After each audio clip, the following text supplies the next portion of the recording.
Untuk melawan penyakit itu ketakutan itu bahaya, karena bisa mengganggu imunitas tubuh.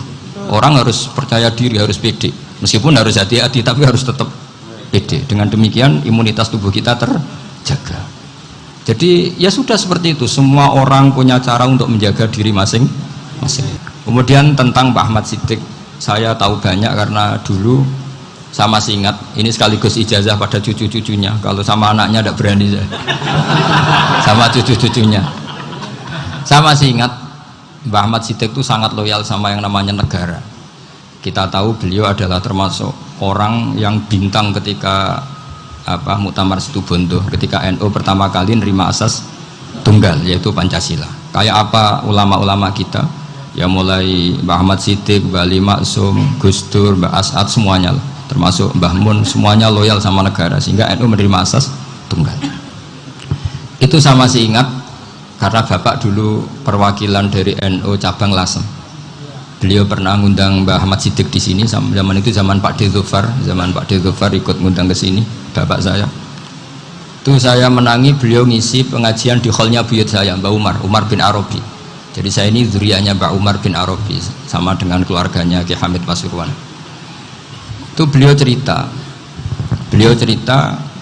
bahwa kemenangan Islam itu tidak harus kita yang menang kangelan. Kadang Allah bikin orang lain yang kangelan, kita yang ikut menang.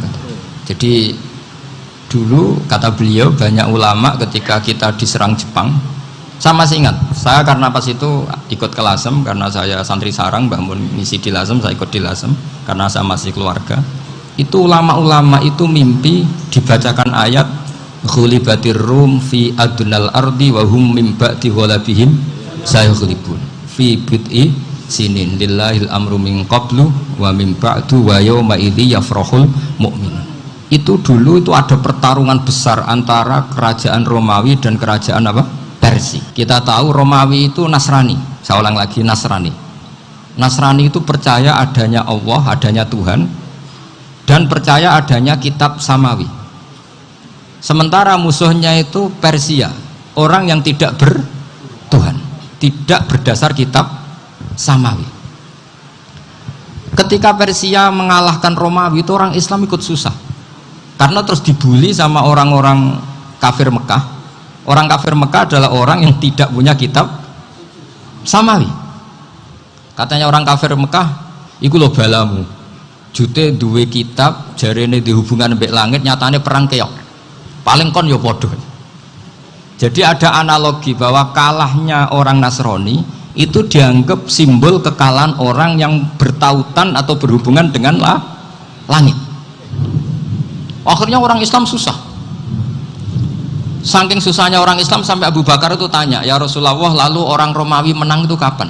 Terus ada surat turun fidit isinin, ya kira-kira 3. Abu Bakar pas itu belum alim-alim amat, jadi ngartikan 3 itu ya 3 betul, sehingga beliau masyhur itu cara Jawa totoan itu kimar, pokoknya nanti Romawi pasti menang 3 tahun lagi. Akhirnya ketika datang itu taruhannya dengan 10 unta, datang ke Rasulullah, Nabi menjelaskan, loh ndak, bid'u itu mabena salas ilatis itu 3-9, kamu jangan bilang 3. Ya sudah, taruhannya ditambah sampai 100 unta, tapi pembuktiannya enggak 3 tahun tapi nunggu 9 tahun. Sampean jangan tanya, berarti dulu pernah taruhan halal.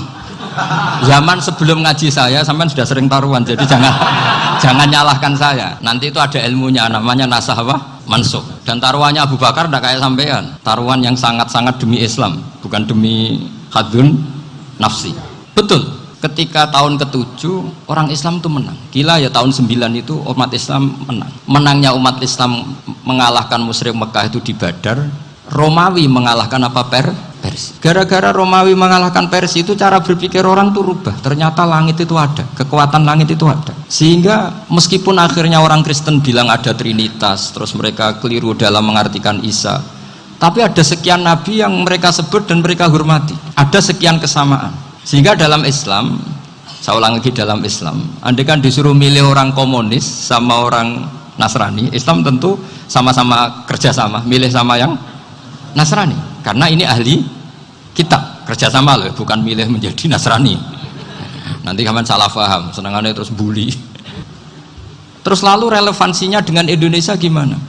Wa yauma idzi yafrahul mu'minun, ketika orang Romawi yang punya kitab samawi mengalahkan Persia yang tidak punya kitab samawi, itu orang Islam ikut bunga, ikut gembira. Itu semua kiai banyak yang mimpi seperti itu. Ini cerita Pak Ahmad Siddiq, saya dengarin itu.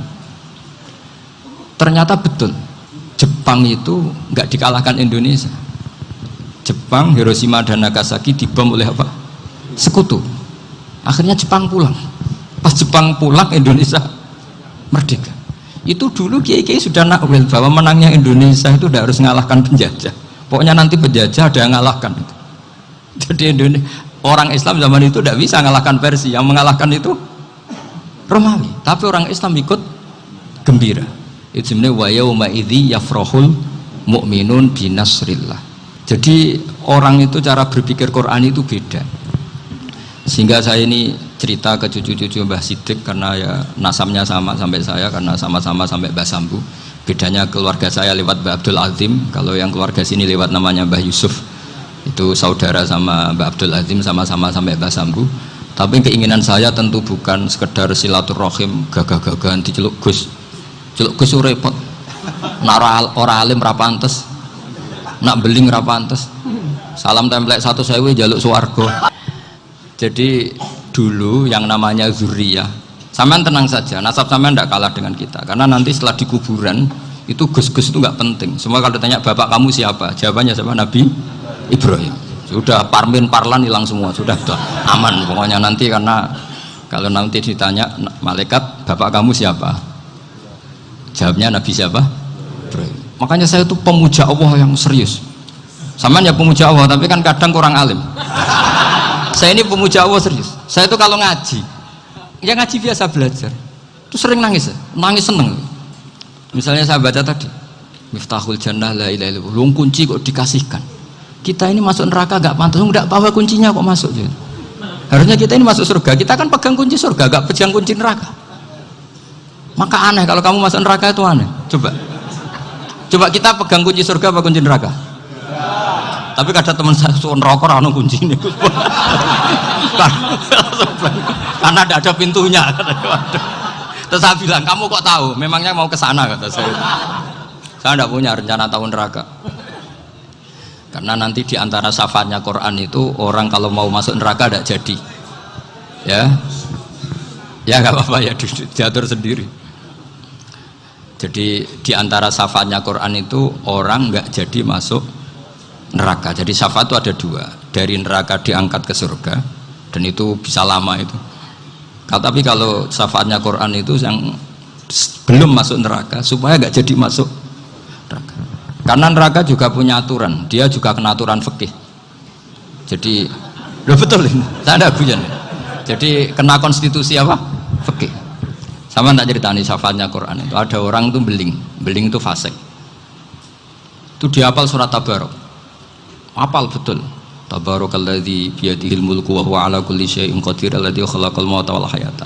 Pertanyaannya gini, boleh enggak orang menginjek surat Baqarah? Boleh enggak? Enggak. Padahal orang hafal Quran itu artinya ayat itu ada di hatinya. Fa inna wa ta'ala la yu'adzibu qalban wa al-Qur'ana. Allah tidak akan menyiksa hati yang menyimpan Quran, yang jadi flash disknya Quran, yang jadi rekaman Quran. Singkat cerita orang ini hafal. Pas ketemu Mungkar Nakir prosedur kan, ini orang fasik mau diantemin sama Mungkar Nakir. Prosedur ya, dia kan prosedur standar. Si surat Tabarok akhirnya menjelma jadi seseorang yang gagah berani. Kamu nggak boleh nyiksa orang ini. Saya ini kalamullah. Kalau kamu nyiksa dia berarti nyiksa saya. Kamu berani sama kalamullah. Wah ya tidak berani jadi Mungkar Nakir. Tapi orang itu nakal, harus saya gebukin. Tapi kata Quran tadi, tapi saya di situ pasti kena saya. Oh debat, nggak ada lajnahnya ini nggak ikut.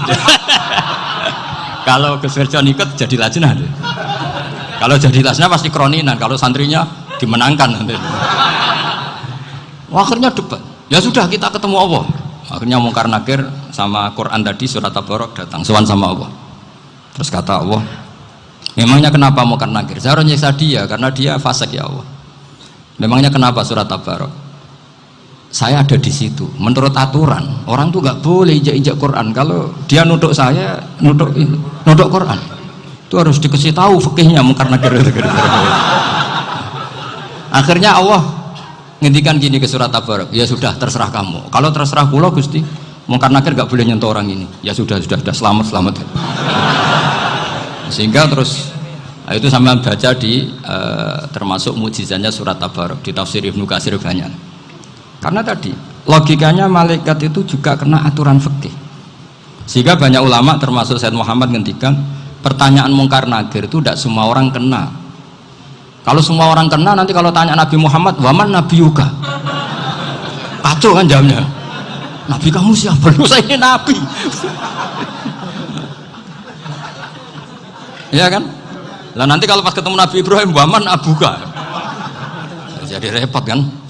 Makanya ada kiai yang guyon kalau ditanya merebuka, saya ini guru tauhid sembrono.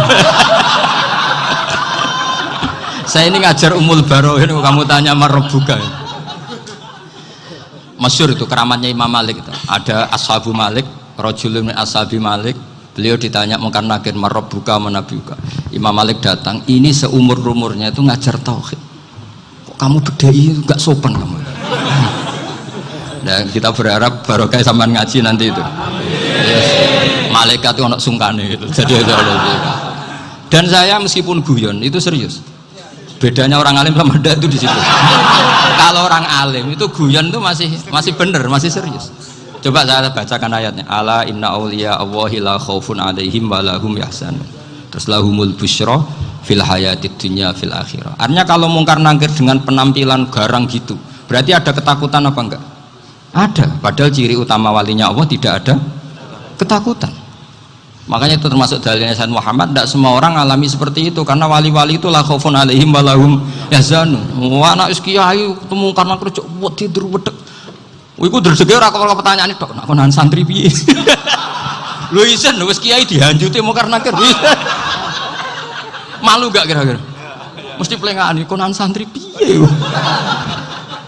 Nak jawabannya gampang karena pernah ngajar tauhid. Makanya Sayyidina Ali ini cerita ini ada di kitab Nurul Dholam, sama lihat di kitab Nurul Dholam karangannya Syekh Nawawi Banten. Itu Sayyidina Ali itu ya, andekan orang biasa mungkin ya agak-agak hasut, tapi ini wali gak boleh kamu katakan hasut. Dia itu mangkal sama Umar. Orang kok setiap orang pernah dibentak, apa dia berani bentak mungkar nakir? Penasaran dia. Bagaimana kerengnya Umar itu berlanjut enggak gitu kira-kira. Akhirnya minta, ya Allah saya minta kasyaf. Ya karena yang minta Sayyidina Ali karena mau wajar dituruti sama kasyaf. Dilihat Sayyidina Umar pas meninggal itu. Jadi hasud itu ya kadang penting asal baik. Loh betul bahasa Kanjeng Nabi kadang la hasada illa fisnaten. Itu Nabi membahasakan ya hasad. Gus Firson aja yang nafsirkan ghobtoh itu kan gaya-gayanan sebagai ulama. Aslinya Nabi ngendikan itu la hasada illa fisnaten. Ulama yang ganti itu namanya ghobtoh. Wong Nabi sendiri nyebut hasad kok kamu tafsiri ghobtoh. Ya hasad ya hasad. Udah tidak usah ditawil pokoknya gitu. Kalau sama nggak percaya nggak apa-apa. Kok gitu aja kok repot.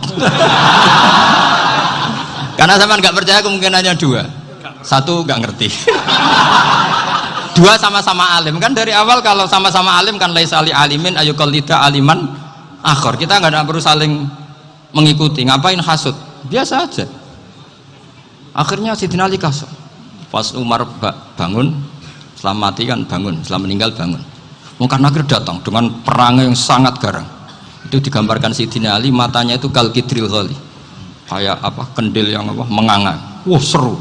Sayyidina Ali senang, paling takut ini Umar. Senangnya bukan main. Wah, ini mesti takut Umar. Biasa. Ternyata enggak, Umar malah bangkit. Woi, mungkar nakir dia. Kamu tahu menghadapi siapa? Itu betul ya? Kamu itu menghadapi temannya ahabbal khalqi ilallah. Yang diandalkan temannya bukan dia. Kamu tahu yang kamu hadapi, saya ini teman kekasihnya Allah. Jadi boleh kamu mengandalkan Mbak Firjon. Tapi nanti resikonya mungkar nakir tanya, itu Firjon siapa? Wah itu masalah kan. Makanya syaratnya wali itu harus ma'rufun fis sama. Di langit sudah populer. Makanya dulu ada orang yang saking seninya Abdul Qadir ditanya apa saja jamnya Abdul Qadir Al-Jilani, itu aman karena beliau populer. Makanya program kita harus populer dulu di langit. Itu nanti kalau dicatut oleh santri-santri nggak apa-apa. Kalau nggak populer nanti dicatat, itu siapa? Masalah ini. Umar itu yang dibanggakan itu, kamu tahu saya siapa? Ya enggak tahu, saya ini temannya kekasihnya Allah. Temannya Muhammad, iya Muhammad Rasul. Wah mikir, waduh, repot.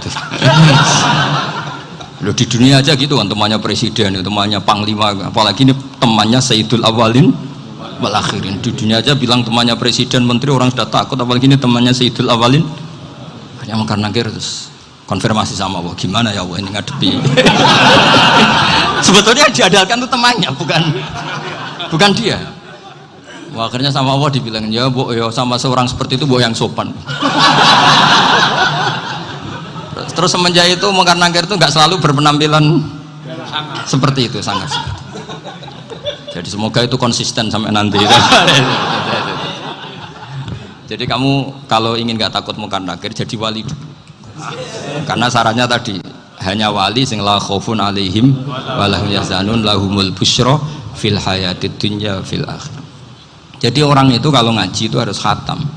Jangan semuanya kena pertanyaan. Dan kalau semuanya kena pertanyaan nanti repot. Kalau Nabi Muhammad ditanya waman Nabi Huga, Nabimu siapa? Lu kan terus jadi aneh.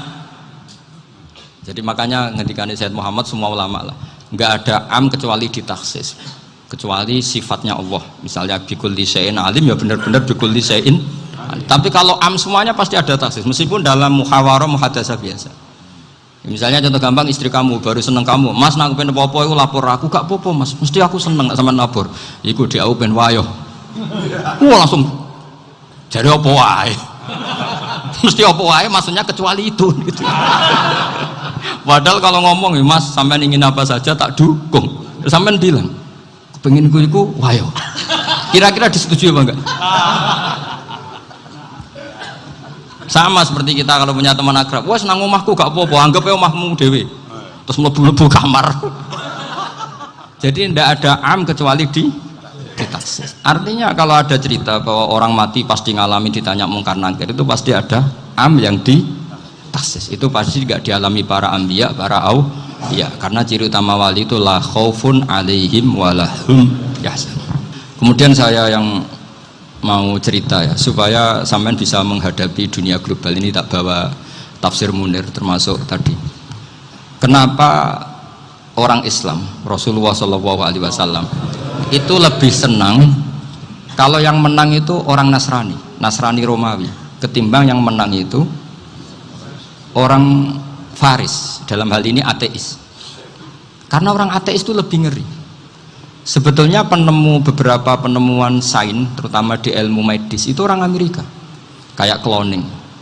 Tapi orang Amerika itu masih dilarang oleh gereja untuk mengaplikasi, karena nanti bayi cloning itu dipakai suku cadang. Di Amerika masih ditentang oleh fatwa-fatwa agama, baik Islam maupun Kristen. Tapi di Cina itu dipraktekkan, karena nggak ada halangan agama.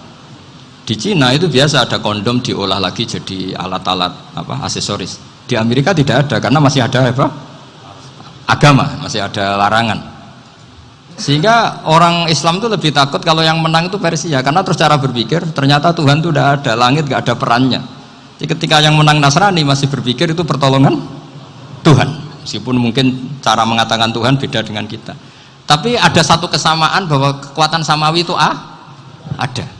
Itu disebut ghulibatir rum fi adnal ardi wa hum min ba'di ghalabihim saghlibun.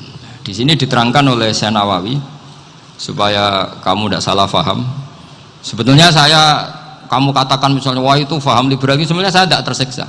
Takut yang mengatakan seperti itu cek goblokir atau ngaji gitu. Itu aja masalah saya. Ini saya baca ini karangannya Syekh Nawawi, karena tadi kata Mbak Firjon ngaji itu harus sama orang yang bersanad. Saya ini kalah sama beliau tuh berkali-kali. Secara nasab saya harus manggil mbah. Secara silsilah ilmu saya juga kalah lagi. Saya sering disewani sama cucu-cucu Syekhona Khalil. Kiai Sidik itu termasuk murid dekat beliau, Syekhona Khalil. Kalau itu berarti kan Gus Firjon, Ahmad, Terus Mbah Siddiq ngaji Syekhona Khalil. Syekhona Khalil itu pernah ngaji langsung sama Sayyid Zaini Tahlan. Berarti beliau dari Sayyid Zaini Tahlan itu baru generasi kelima. Sementara saya itu sudah ke-7 atau ke-6. Saya, Mbah Mun, Mbah Karim misalnya, Mbah Hashim, Mbah Mahfud Termas, Sayyid Abi Bakar Sato yang ngarangnya Anatul Talibin, baru Sayyid Zaini Tahlan. Berarti saya ke-7, kalah lagi.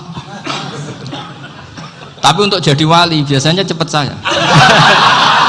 Karena syaratnya jadi mbah itu ngalah demi putu. Jadi kalau beliau ngotot, saya dulu Gusti, saya mbahnya. Wah itu mbah yang nggak baik. Pasti jatahnya dikasihkan apa? Cucunya dulu. Makanya Abdul Muthalib itu orang yang dapat wangsit, tapi yang jadi nabi itu cucunya. Jadi dalil saya banyak. Sebenarnya Abdul Muthalib itu sudah sering dapat wangsit. Karena saya bahasakan wahyu, Nabi yang protes, enggak nabi kok dapat wahyu. Tapi sebetulnya Abdul Muthalib itu masyhur. Kalimat-kalimatnya menunjukkan bahwa beliau itu sudah dapat wahyu kalau nanti cucunya itu jadi apa? Nabi. Makanya senangnya bukan main Abdul Muthalib sama Rasulullah. Putu seneng, mbah seneng putu. Jadi mungkin, jadi sampean enggak usah protes loh. Yang jadi wali kok cucunya. Dulu betul. Dulu Mbah Hamid Pasuruan itu kalau Mbah Ahmad Siddiq ke sana, Mbah Hamid Pasuruan kalau manggil Mbah Ahmad Siddiq itu paman. Tapi pamannya minta ijazah ke ponaan. Apa ya gara-gara itu memang. Kalau itu masih berlaku apa? Ngalah tadi. Kayaknya masih apa? Hawane masih. Gitu. Hawane masih. Karena melihat tren-tren langit masih gitu kayaknya masih. Ya, tapi mbahnya tetap dapat jatah, tenang saja nanti. Tapi memang sebaiknya mbah itu legowo. Rasulullah Muhammad SAW itu terkenal min dzurriyyati Ibrahim.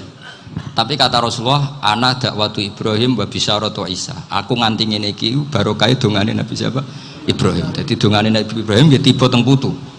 Jadi banyak bukti bahwa jatuhnya ke putu gitu. Tadi saya di kamar sama beliau berduaan. Nih Mbah sing dadi wali di sini, aku webang. Cocokan tadi. Nah, kenapa saya akhir-akhir ini gulirkan daftar wali? Kenapa? Saya ini resah ya, orang sudah ingin dicintai pejabat, dicintai tetangga, dicintai teman, tapi kadang-kadang orang lupa lagi dicintai Allah. Makanya saya meskipun guyon, tapi ini amdan, bukan sahwan, supaya orang punya cita-cita lagi jadi wali, ingin dicintai Allah.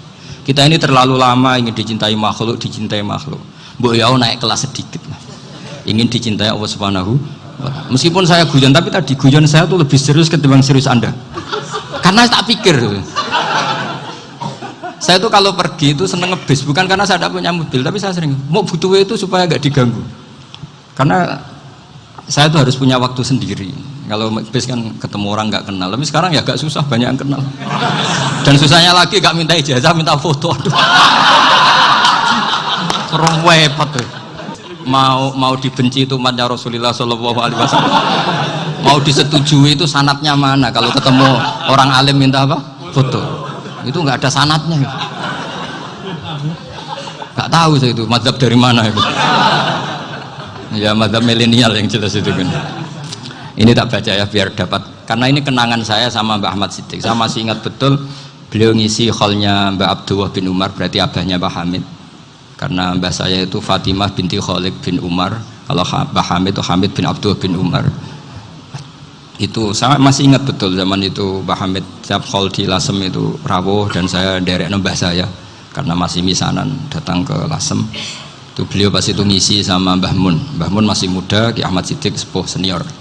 Itu beliau cerita bahwa dulu ketika Indonesia dijajah Jepang itu para kiai mimpi dibacakan ayat khulifatir rum fi adnal ardi wa hum mim ba'di walabihim. Terus ada kiai yang tanya takwilannya gimana ya, nanti Jepang pulang bukan karena kita yang mengalahkan, tapi Jepang ada yang mengalahkan sendiri meskipun tidak kita, kayak dulu Faris tidak dikalahkan Islam tapi dikalahkan Romawi, tapi yang seneng umat Islam. Wa yauma idzi yafrahul mu'min. Itu luar biasa ulama-ulama kita. Delalah kejadiannya Indonesia seperti itu, yaitu kita tidak mengalahkan Jepang tapi Jepang pulang sendiri karena dikalahkan apa? Sekutu. Ya ini saya baca, ini tidak usah dicek bacanya bener apa enggak, sudah aman apa aman. Karena kalau saya salah itu ya sengaja, artinya ya sengaja saja, ya biasa maksudnya. Saya kemarin ngisi di Pondok Peloso, di Pondok Al Munawir Jogja. Salah itu ada dua, ada salah memang benar-benar salah, itu nggak apa-apa, bisa dimakfu, karena mesti sangke wong goblok salah yang terus itu. Ada salah bawaan ilmu, itu repot tuh dadaninnya. Karena misalnya kita yang biasa belajar qiraah sabah wayah sibuhu, mesti diulang lagi wayah sabuhu. Karena qiraahnya Imam Asim itu hasibah yah sabu bifathis sin. Sementara kita kalau ngaji kitab kulino yahsib. Sehingga kita yang biasa belajar sabah itu kalau baca kitab itu kayak orang bingung. Kadang-kadang yang ngaji juga bingung. Gus Pak mau di bulan pilih ya tepat-tepatan. Ada yang mengatakan Gus Pak bingung, ada yang mengatakan Gus Pak alim alama ya tepat-tepatan nasib tadi. Karena memang ya sabah memang seperti itu. Misalnya kufuan itu Imam Asim baca kufuan. Tapi beliau punya murid namanya Syu'bah. Itu kalau baca kuf'an. Makanya kita itu, ini kan khataman Quran ya, jadi saya menyinggung sedikit tentang qiraah sabah. Tadi beliau juga sudah tak kasih kitab saya Hifdzuna Liyadal Mushaf. Sama tak ajari latihan sabah, memang angel ya. Makanya yang nggak bisa itu wong pinter. Sudah tahu angel ya nggak usah diteruskan kan. Orang menghindari barang angel itu pinter apa goblok? Pinter. Berarti wong goblok pinter. Saya tuh makanya sama orang goblok tuh respect. Jadi orang alim tuh angel apa gampang? Angel. Menghindari barang angel pinter apa goblok? Loh, orang menghindari barang angel pinter apa goblok? Pinter. Berarti wong goblok pinter. Jadi saya sama orang-orang goblok itu respect. Sudah tahu jadi orang alim angel ya barang angel ya harus dihindari. Makanya saya ini insya Allah umatnya Nabi yang termasuk yang terbaik. Amin. Karena mencintai umatnya Nabi termasuk yang goblok. Waduh. Itu tidak gampang itu. Karena tadi sudah tahu ya. Seperti itu loh orang naik panjat pinang itu yang naik karena ingin hadiah.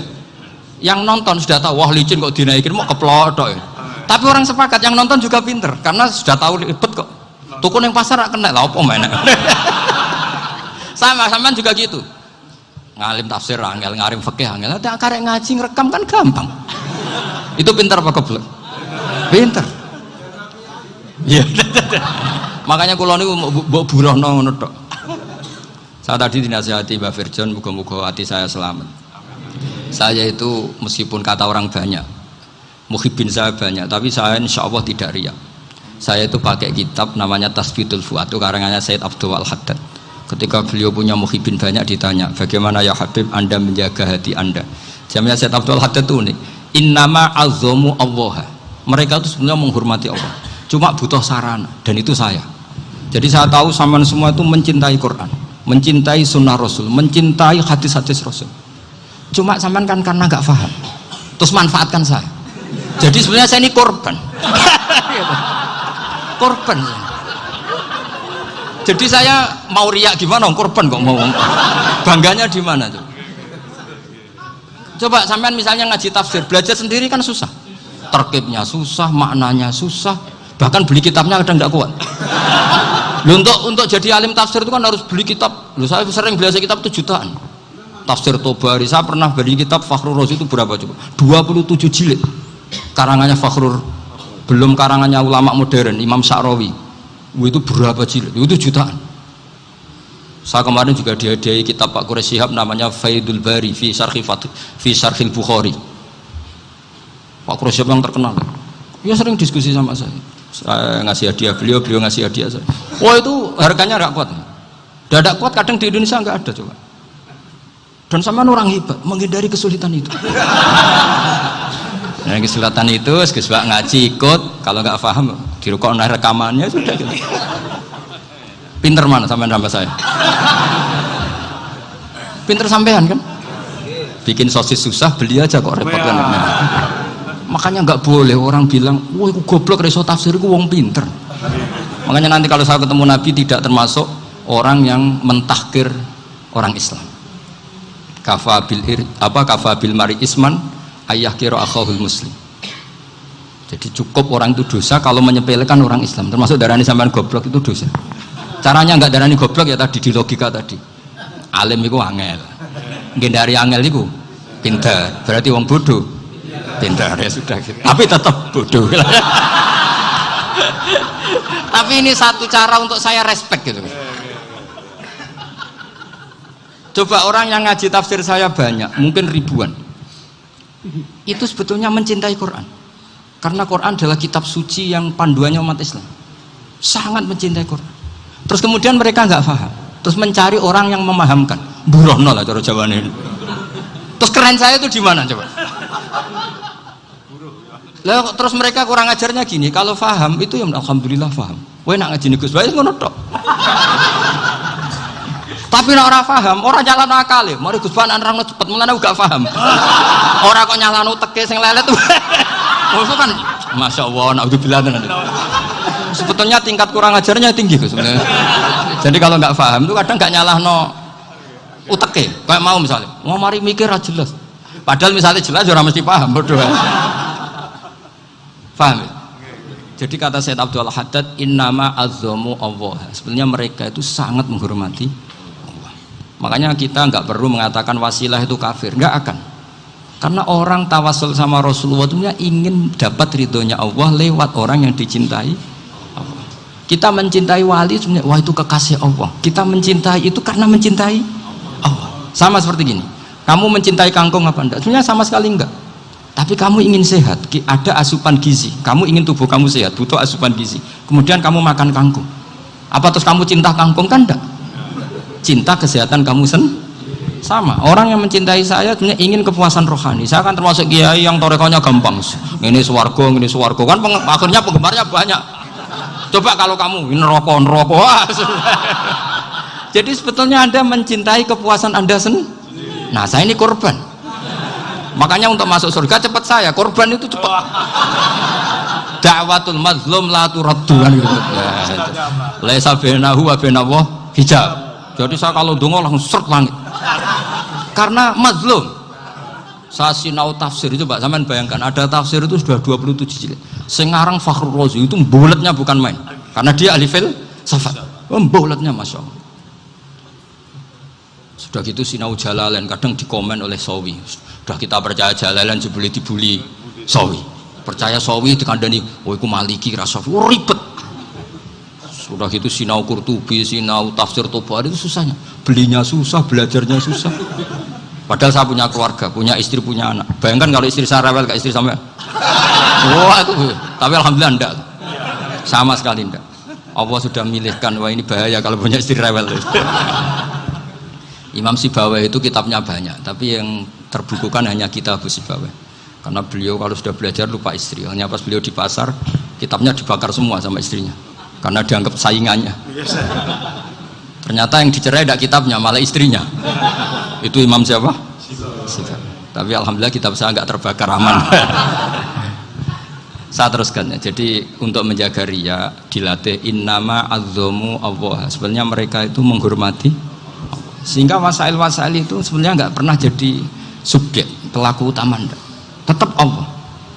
Sebab itu kata Sayyid Muhammad, kamu kok mengatakan wasilah itu kafir itu gimana? Ketika innallaha qad ba'atsa lakum taluta malika. Talut itu ya manusia. PD-nya itu apa?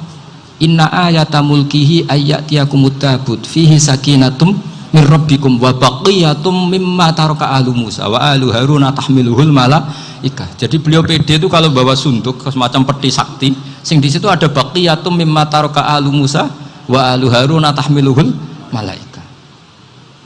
Ya kayak semacam jimat. Tapi saya bukan mensyariatkan jimat enggak, karena nanti banyak penjual yang pembohong juga gitu loh. Cuma cerita, kamu tidak usah mengatakan kafir. Dulu Talut PD-nya kalau bawa sunduk semacam peti kesaktian yang di situ ada baqiyatum mimma taraka ahlu Musa wa ahlu Haruna tahmiluhul malaika. Sehingga Khalid bin Walid meskipun beliau sahabat dan menyaksikan wajah Rasulullah SAW, itu bawa sya'aratun min sya'aratihi Rasulullah SAW, bawa rambutnya Nabi.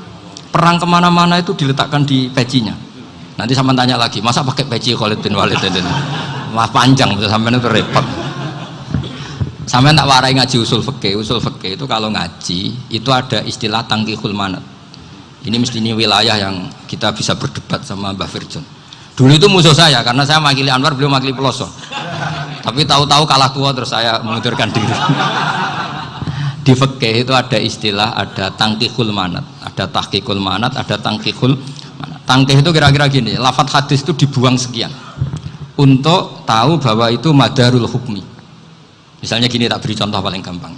Sama harus paham, kalau nggak paham nggak pinter-pinter. Ja'a a'rabiyun ila Rasulillah sallallahu alaihi wasallam. Ya karena ini menghormati Mbah Ahmad Siddiq, beliau orang alim, jadi ngaji ini tetap ada suasana alim. Ya harus ada suasana alim, nggak perlu jadi orang alim tadi susah. Sudah ngindari susah itu pintar, sudah itu aja. Jadi orang alim susah, ngindari barang susah pintar, berarti orang tidak alim pintar. Nah, meskipun tetap sudah itu pegangi sampai mati nanti. Loh, jadi orang alim itu repot. Itu kata Imam Ghazali, kalau orang alim kalau mau masuk surga itu sama Allah nggak boleh. Kif, kamu nggak boleh langsung masuk surga. Coba cari umat kamu, syafaati dulu. Nah, saya takut nyari sampean tidak bisa kembali. Saya tidak punya rencana itu. Pokoknya mau masuk. Golek sampean kuaduan. Aduan balik raroh dewe, wah repot nanti saya. Berat jadi orang alim itu berat. Ya saya teruskan ya. Ada tangkihul manat. Ja'a a'rabiyun ila Rasulillah sallallahu alaihi wasallam. Faqala ahlaktu wa ma ahlakaka qal waqa'tu imraati fi nahari Ramadan. Ya dan kita saya ini rusak ya Rasulullah. Kenapa? Karena saya menjima istri saya fi nahari Ramadan. Terus kata Nabi, kamu harus bayar kafarah. Napa Nabi kafarah? Puasa 2 bulan. Wong baru 1 hari aja terjadi gitu kok disuruh puasa 2 bulan. Ya tidak kuat ya Rasulullah. Baru berapa hari saya puasa aja kecelakaan seperti itu. Apalagi kalau sampai 2 bulan. Tidak ya Rasulullah. Ya sudah kalau gitu kamu pertama ngasih makan apa? Itqu raqabah kan, pertama merdekakan budak. Tapi kan sekarang nggak ada budak makanya terus sekarang langsung puasa. Wah ini nggak bisa semua. Ya sudah ngasih makan orang 60. Kasihkan siapa ya Rasul? Ya orang fakir. Saya ini paling fakir. Di kampung saya ini orang paling fakir. Jadi mulai dulu orang fakir itu hubungan suami istri itu paling lancar. Mulai dulu. Wong Ramadan aja. Coba mau ke ATM nggak punya uang, mau antri di bank nggak punya, mau apa coba? Itu mulai dulu. Ini sanatnya mutasil. Wah, akhirnya sudah sanksinya kan tadi ya itqu raqabah atau puasa 2 bulan berturut-turut atau ngasih makan 60 orang miskin. Lalu kata ahli usul fikih, kata a'rabi dibuang, nggak menjadi catatan hukum. Orang kota pun kalau melakukan itu juga kena sanksi yang sama. Imro'atau juga dibuang. Andai kan itu dilakukan untuk amatnya juga ketentuannya sama. Nah sekarang perdebatan antara Imam Syafi'i dan Imam Malik begini. Sekarang pertanyaan gini, jima istri itu hukumnya boleh apa haram? Boleh kan? Lalu kalau ada orang tanpa udzur kemudian makan siang-siang, cara Imam Malik hukumnya sama, harus kena sanksi yang sama. Karena sama-sama hadku hurmati Ramadan bighairi udzrin syar'iyyin. Sama-sama merusak hukum Ramadan tanpa udzur syar'i. Lo jima itu tidak zina. Kan hukumnya jaiz. Nah, sekarang makan hukumnya jaiz, harusnya juga kena ketentuan yang sama. Cara pikirannya Imam Malik. Nah, alhamdulillah Imam Syafi'i gak setuju. Wah, cara setuju repot. Bahkan orang-orang Syafi'i sudah punya khilaf, kalau gitu minum dulu. Iya, biar nggak kena. Iya, biar iftarnya pakai minum. Setelah minum baru jima kan. Ya. Ini sudah menyiapkan khilafnya. Ini khas Syafi'i ini, bongsong rekayasa hukum. Nanti bisa belajar jauh cara ngakali hukum. Makanya guyonan yang masyhur Gus Dur itu gitu. Ada seorang kiai atau Gus lah, ya punya salah, namanya manusia kan punya salah, entah cangkruk entah apa, pokoknya punya salah. Ada wartawan yang ngiranya semua kiai itu orang suci, sehingga tanya sama Gus Dur, Gus itu ada kiai kok ya pokoknya salah lah, tapi jangan bayangkan dosa besar, enggak, kecil-kecil aja. Itu gimana itu, padahal kiai kan orang suci. Jawabnya Gus Dur lucu, ya justru yang boleh salah itu para kiai, kalau kamu nggak boleh. Loh, kok bisa Gus? Karena mereka tahu caranya tobat. Repot.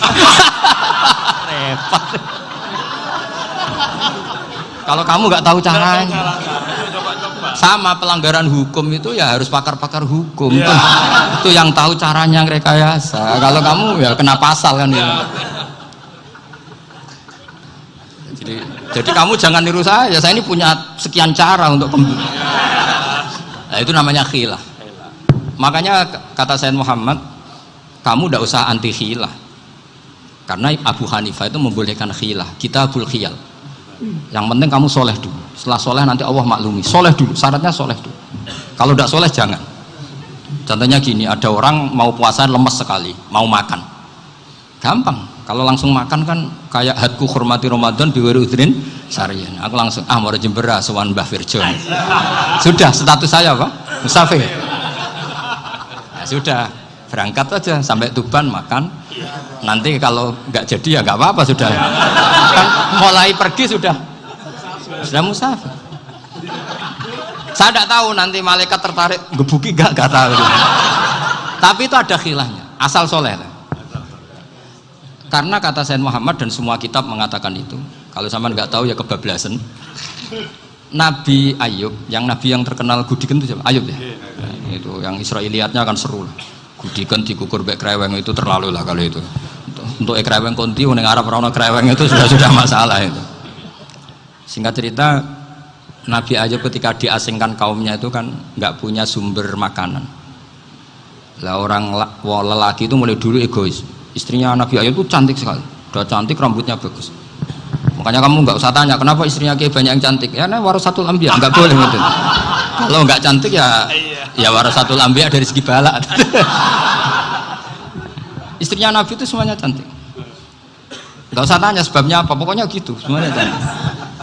Singkat cerita, beberapa kali istrinya Nabi Ayub itu kerja demi bisa nafkahi Nabi siapa? Suatu saat itu tidak ada pekerjaan yang cukup untuk beli roti. Satu-satunya peluang dapat rezeki itu putrinya raja itu rambutnya berondolin. Terus ada sayembara siapa yang rambutnya bagus mau dibeli. Sampai rambutnya istrinya Nabi Ayub itu dijual.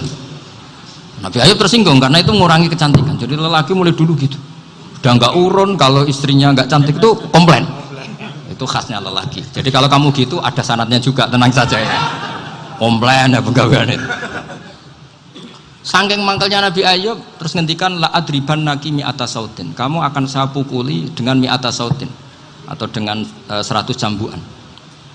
Atau mi'ata dikhtin atau mi'ata apalah sesuai konteks zaman itu. Engko namuni pecut tuku konti kok ribet lagi.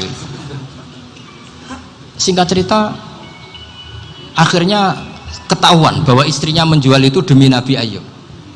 Allah nggak ridho kalau kekasihnya yaitu istrinya Nabi Ayub wis perjuangan kayak gitu malah kena hukuman. Tapi Allah juga nggak ingin kekasihnya yang bernama Ayub melanggar sumpah. Padahal beliau sudah sumpah, wallahi demi Allah nanti tak pukul dengan 100 kali. 100 kali dengan lidi lah misalnya, contoh yang gampang tuh lidi. Akhirnya sama Allah dikasih satu solusi. Wa khud biyadika dikhtan fadrib bihi wala tahnas. Ya sudah, lidi itu ikat jumlahnya 100. Terus pukul sekali saja. Anggap saja sudah 100. Iku pangeran sing wari ngakali ngono iku pangeran. Tapi syaratnya soleh. Syaratnya soleh. Jadi kalau kamu anti khilaf berarti anti ajarannya Allah di ayat itu.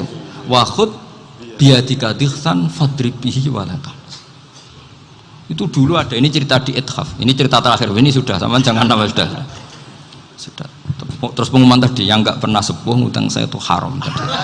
Karena tadi saya punya kewajiban di rumah yang bisa menggugurkan ya kewajiban yang lebih besar. Lebih besar itu ya tadi bisa pernah guru, pernah sepuh. Yang jelas nggak umur. Umur sampean menang kabeh itu. Tua-tua serepot itu. Ada raja itu ganteng kaya, senengannya nikah perawan cantik. Oh, itu semua kampung mesti kenal. Mungkin digilir atau gimana pokoknya.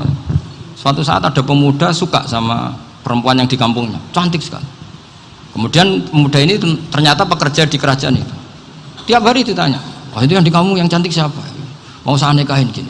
Wah bahaya ini saingannya raja. Jadi yang dibidik pemuda tadi itu saingannya. Si raja ini orang yang namanya raja kan gengsinya tinggi.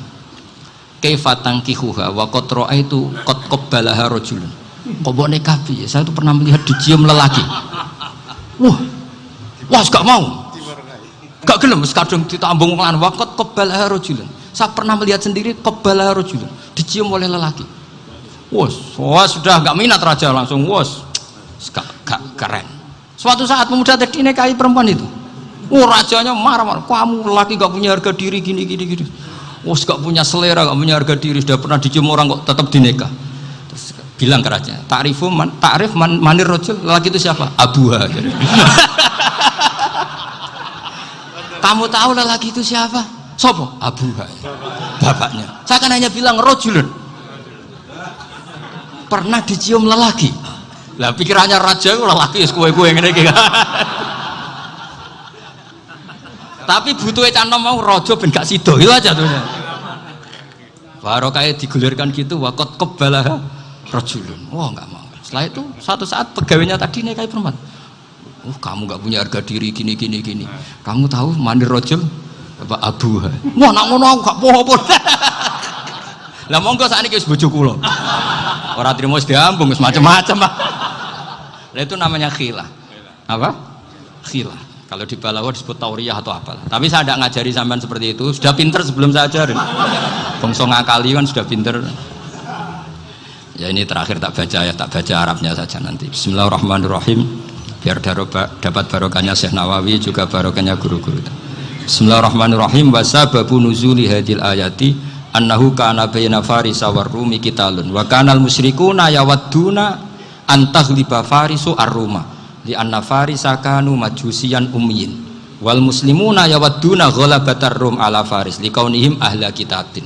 Jadi zaman dulu orang Islam lebih senang kalau yang menang itu orang Nasrani kalau bandingannya ateis, karena bagaimanapun percaya kekuatan langit, sementara orang ateis sama sekali tidak percaya kekuatan. Apapun bedanya kita dengan Nasrani itu ada kesamaan, yaitu percaya adanya kekuatan langit. Sehingga ketika orang Romawi kalah itu orang Islam ikut susah. Paham ya? Makanya ini tak baca biar sampean enggak macam-macam pikirannya.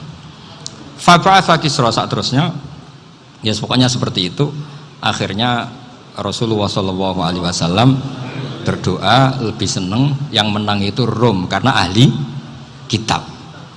Artinya apa? Kemenangan ahli kitab adalah kemenangan makhluk atau hamba Allah yang mentautkan kekuatan kita di bumi dengan kekuatan langit. Makanya saya berharap selain kita ikhtiar medis, kita harus memperbanyak istighfar. Bagaimanapun semua itu dari Allah Subhanahu wa Ta'ala. Kita menghormati negara dengan ikhtiarnya, tapi saya mohon sekali kita juga istighfar, karena semua itu juga ditentukan oleh Allah, oleh langit.